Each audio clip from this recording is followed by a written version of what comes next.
بھاگنے والے 5 تھے، 4 آدمی اور 1 لڑکی۔ لڑکی گر پڑی تھی۔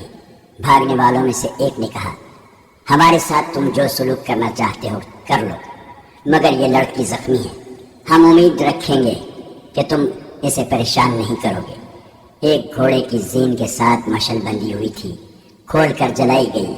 لڑکی کو دیکھا گیا، بہت ہی خوبصورت اور نوجوان لڑکی تھی۔ اس کے کپڑے خون سے سرخ ہو گئے تھے۔ اس کے کندھے پر گردن کے قریب خنجر کا گہرا زخم تھا۔ اس سے اتنا خون نکل گیا تھا کہ لڑکی کا چہرہ لاش کی طرح سفید اور آنکھیں بند ہو گئی تھی۔ علی بن سفیان نے زخم میں ایک کپڑا ٹھونس کر اوپر ایک اور کپڑا باندھ دیا اور اسے ایک گھوڑے پر ڈال کر سوار سے کہا کہ جلدی جراح تک پہنچے۔ وہاں جلدی کا تو سوال ہی نہیں تھا، وہ شہر سے میلوں دور نکل گئے تھے۔ قیدیوں میں ایک بوڑھا تھا۔ یہ قافلہ جب قاہرہ پہنچا تو صبح طلوع ہو رہی تھی۔ سلطان کو رات کے واقعے کی اطلاع مل گئی تھی۔ علی بن سفیان ہسپتال پہنچ گیا۔ جراح اور طبیب قیدی لڑکی کی مرہم پٹی میں اور ہوش میں لانے میں مصروف تھے۔ سوار نے اسے تھوڑی دیر پہلے پہنچا دیا تھا۔ البرق کی پہلی بیوی اور آزار ہوش میں آ گئے تھے، مگر ان کی حالت تسلی بخش نہیں تھی۔ سلطان ایوبی ہسپتال میں موجود تھا۔ اس نے علی بن سفیان کو الگ کر کے کہا، میں بہت دیر سے یہاں ہوں۔ میں نے البرق کو بلانے کے لیے آدمی بھیجا تو اس نے عجیب بات بتائی ہے۔ وہ کہتا ہے کہ البرق ہوش میں نہیں، اس کے کمرے میں شراب کے پیالے اور سراہی پڑی ہے۔ کیا وہ شراب بھی پینے لگا ہے؟ اسے اتنا بھی ہوش نہیں کہ اس کی بیوی گھر سے باہر زخمی پڑی ہے۔ میں نے اس کی بیوی سے ابھی تک کوئی بات نہیں کی، طبیب نے منع کر دیا ہے۔ اس کی 1 نہیں 2 بیویاں زخمی ہیں۔ علی بن سفیان نے کہا، یہ لڑکی جسے ہم نے صحرا میں جا کر پکڑا ہے البرق کی دوسری بیوی ہے۔ ذرا زخمیوں کو بولنے کے قابل ہونے دیں۔ ہم نے بہت بڑا شکار مارا ہے سلطان۔ البرق سورج نکلنے کے بعد جاگا۔ ملازم کے بتانے پر وہ دوڑتا آیا۔ اس کی دونوں بیویاں زخمی پڑی تھیں۔ اسے 4 جاسوس دکھائے گئے۔ وہ بوڑھے کو دیکھ کر بہت حیران ہوا۔ اسے وہ آصفہ کا بوڑھا خاوند سمجھتا رہا تھا۔ سلطان ایوبی نے یہ واردات اپنی تحویل میں لے لی، کیونکہ یہ جاسوسوں کے پورے گروہ کی واردات تھی اور اس میں اس کا معتمد ملوث تھا، جسے فوج کے تمام راز اور آئندہ منصوبے معلوم تھے۔ جو ہی زخمی بیان دینے کے قابل ہوئے، ان سے بیان لیے گئے۔ ان سے یہ کہانی یوں بنی کہ البرق کی پہلی بیوی کو جب علی بن سفیان نے بتایا کہ اس کے خاوند کی دوسری بیوی مشتبہ چال چلن کی ہے اور وہ جاسوس معلوم ہوتی ہے، تو وہ سخت غصے کے عالم میں گھر چلی گئی۔ وہ اپنے خاوند کو اور آصفہ کو قتل کر دینا چاہتی تھی، لیکن علی بن سفیان نے اسے کہا تھا کہ جاسوسوں کو زندہ پکڑا جاتا ہے تاکہ ان کے چھپے ہوئے ساتھیوں کا سراغ لیا جا سکے۔ اس نے اپنے آپ پر قابو پایا اور آصفہ پر گہری نظر رکھنے لگی۔ اس نے رات کا سونا بھی ترک کر دیا۔ موقع دیکھ کر اس نے ان کے سونے والے کمرے کے اس دروازے میں چھوٹا سا سوراخ کر لیا جو دوسرے کمرے میں کھلتا تھا۔ رات کو اس سوراخ میں سے انہیں دیکھتی رہتی تھی۔ 2 راتیں تو اس نے یہی دیکھا کہ لڑکی البرق کو شراب پلاتی اور اوریانی کا پورا مظاہرہ کرتی تھی۔ وہ سلطان ایوبی کی باتیں ایسے انداز سے کرتی تھی جیسے وہ اس کا پیر و مرشد ہو۔ سلیبیوں کو برا بھلا کہتی اور وہی باتیں کرتی جو سلطان ایوبی کے جنگی منصوبے میں شامل تھی۔ البرق اسے بتاتا تھا کہ سلطان کیا کر رہا ہے اور کیا سوچ رہا ہے۔ البرق کی پہلی بیوی نے 2 راتیں یہی کچھ دیکھا اور سنا۔ تیسری رات وہ ناٹک کھیلا گیا جس کا البرق کی پہلی بیوی کو بےتابی سے انتظار تھا۔ آصفہ نے البرق کو شراب پلانی شروع کی اور اسے بالکل حیوان بنا دیا۔ آصفہ دونوں پیالے اٹھا کر اور یہ کہہ کر دوسرے کمرے میں چلی گئی، دوسری لاتی ہوں۔ وہ واپس آئی تو پیالوں میں شراب تھی۔ اس نے ایک پیالہ البرق کو دے دیا، دوسرا خود منہ سے لگا لیا۔ اس نے پیالے دوسرے کمرے میں لے جا کر شراب میں بے ہوش کرنے والی کوئی چیز البرق کے پیالے میں ملا دی۔ آصفہ نے کپڑے پہنے، اوپر سیاہ چادر اس طرح لے لی کہ سر سے پاؤں تک چھپ گئی۔ آدھی رات ہونے کو تھی۔ اس نے قندیل بجھائی اور باہر نکل گئی۔ پہلی بیوی آگ بگولا ہو گئی۔ اس نے خنجر اٹھایا، اوپر لبادہ اوڑا وہ کمرے سے نکلنے لگی تو دیکھا کہ آصفہ ایک ملازمہ کے ساتھ قصر پسر کر رہی تھی۔ اس سے پتا چلا کہ ملازمہ کو اس نے ساتھ ملا رکھا تھا۔ آصفہ باہر نکل گئی۔ ملازمہ اپنے کمرے میں چلی گئی۔ پہلی بیوی بڑے دروازے سے باہر نکل گئی۔ وہ تیز تیز چلتی آصفہ کے تعاقب میں گئی۔ وہ اس کے قدموں کی آہٹ پر جا رہی تھی۔ وہ صرف یہ دیکھنا چاہتی تھی کہ وہ کہاں جا رہی ہے۔ آصفہ کو شاید اس کے قدموں کی آہٹ سنائی دی تھی۔ وہ رک گئی۔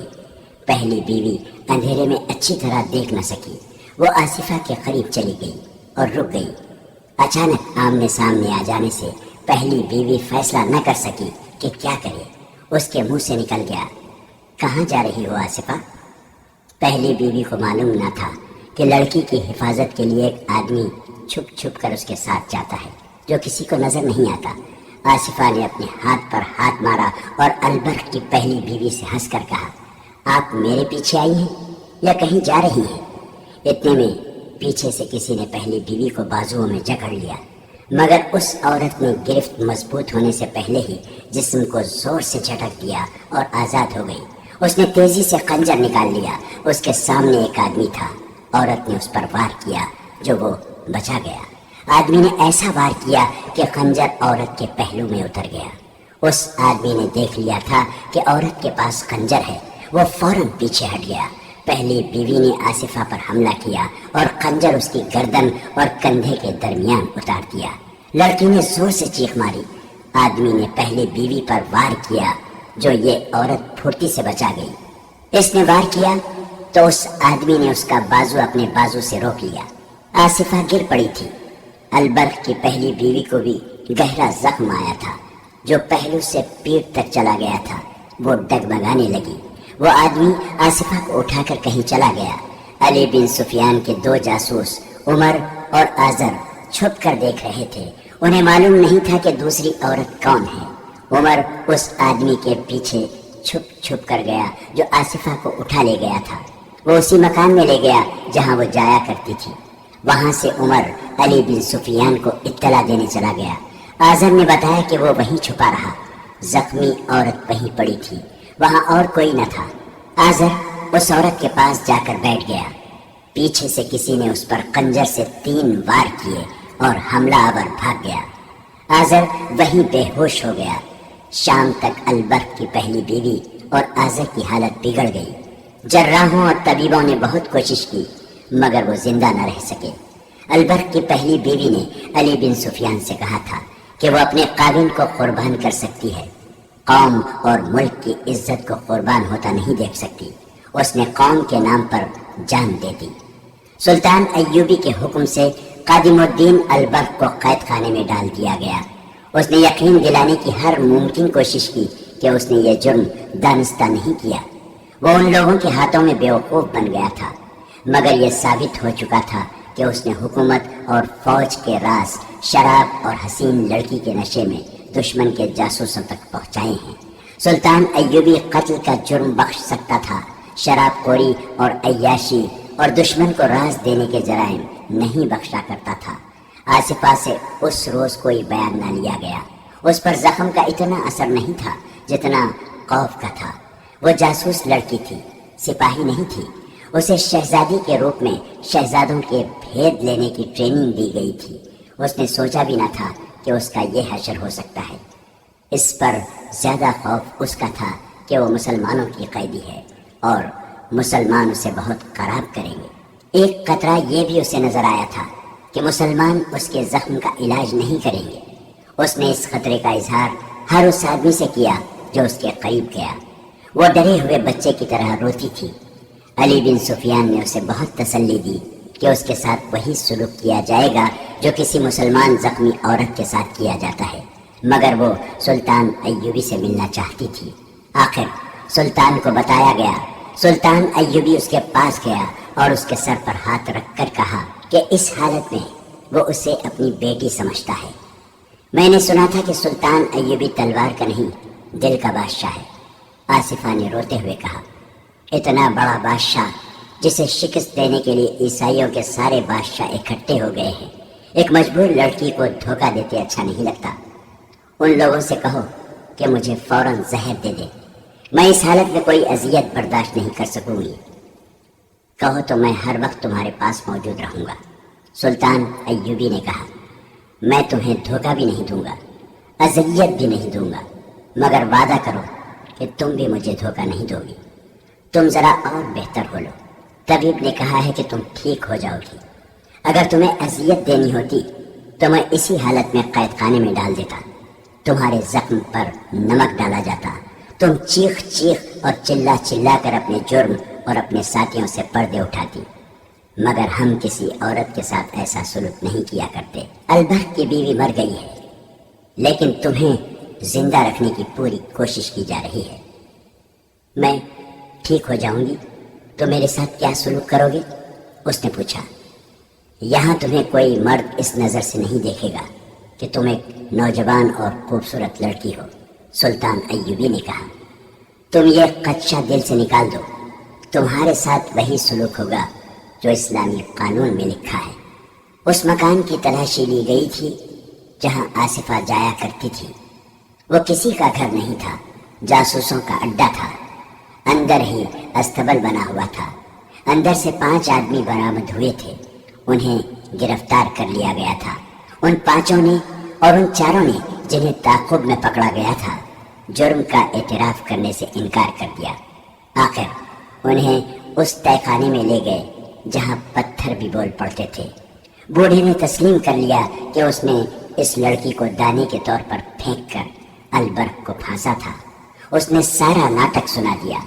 دوسروں نے بھی بہت سے پردے اٹھائے اور اس مکان کا راز فاش کیا جسے شہر کے لوگ احترام کی نگاہوں سے دیکھتے تھے۔